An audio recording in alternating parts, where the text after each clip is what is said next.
తెలంగాణ మాజీ సీఎం కేసీఆర్ పై ED case నమోదు చేసిందా?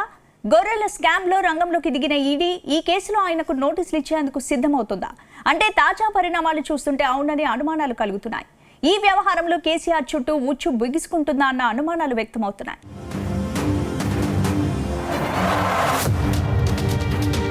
తెలంగాణ రాజకీయాల్లో సంచలన పరిణామాలు చోటు చేసుకుంటున్నాయి.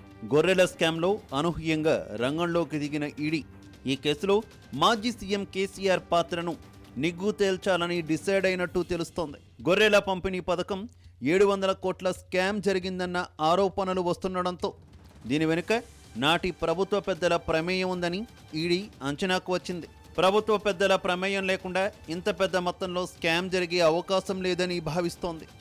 అందుకే ఈ వ్యవహారంలో కేసీఆర్ను ప్రశ్నించేందుకు ఈడీ సిద్ధమవుతున్నట్టు తెలుస్తోంది.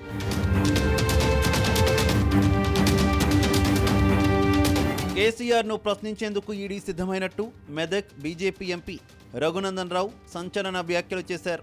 మాజీ ముఖ్యమంత్రి కేసీఆర్ పై ఈడీ కేసు నమోదు చేసిందని బాంబు పేల్చారు. గొర్రెల స్కామ్లో జరిగిన అవినీతిపై కేసీఆర్ పై ఈడీ కేసు నమోదైందని, ఆయన కోసం ఈడీ అధికారులు హైదరాబాద్కు వచ్చారని చెప్పారు. అక్రమాలకు పాల్పడిన కేసీఆర్కు తగిన శిక్ష తప్పదని హెచ్చరించారు రఘునందన్ రావు.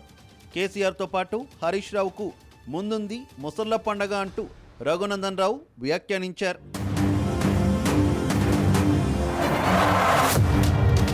తెలంగాణలో గత బీఆర్ఎస్ ప్రభుత్వం అత్యంత ప్రతిష్టాత్మకంగా చేపట్టిన పథకం గొర్రెల పంపిణీ. ఈ వ్యవహారంలో 700 కోట్ల రూపాయల స్కామ్ జరిగినట్టు ప్రాథమికంగా అంచనా వేస్తున్నారు. ఈ పథకం అమలులో పెద్ద ఎత్తున డబ్బు చేతులు మారినట్టు ఆధారాలు గుర్తించారు అధికారులు. దీంతో మనీ లాండరింగ్ కోణంపై ఈడీ దర్యాప్తు చేయనుంది. స్కీమ్కు సంబంధించిన పూర్తి వివరాలు అందించాలని పశుసంవర్ధక శాఖ అధికారులకు ఇప్పటికే లేఖ పంపింది ఈడీ. ఇక జిల్లాల వారీగా లబ్ధిదారుల పేర్లు, వారి అడ్రస్లు, ఫోన్ నెంబర్లు, బ్యాంకు ఖాతాల వివరాలు తదితర సమాచారం ఇవ్వాలని ఈడీ కోరింది. గొర్రెల రవాణా ఏజెన్సీల సమాచారం, వాటికి జరిగిన చెల్లింపుల వివరాలు, గొర్రెలకు కొనుగోలు చేసిన దాన్ని ఏ లబ్ధిదారులకు పంపించారు, దీనికోసం ఎవరికి నిధులిచ్చారనే అంశాలకు సంబంధించిన సమగ్ర సమాచారం కావాలని ఈడీ నోటీసుల్లో పేర్కొంది. ఈ పథకంలో జరిగిన అవినీతిపై అంతర్గత నివేదికలతో కూడిన సమాచారం కూడా వెంటనే ఇవ్వాలని ఈడీ కోరింది. ఈ కేసులో ఇప్పటి వరకు 10 మందిని ఏసీబీ అధికారులు అరెస్ట్ చేశారు.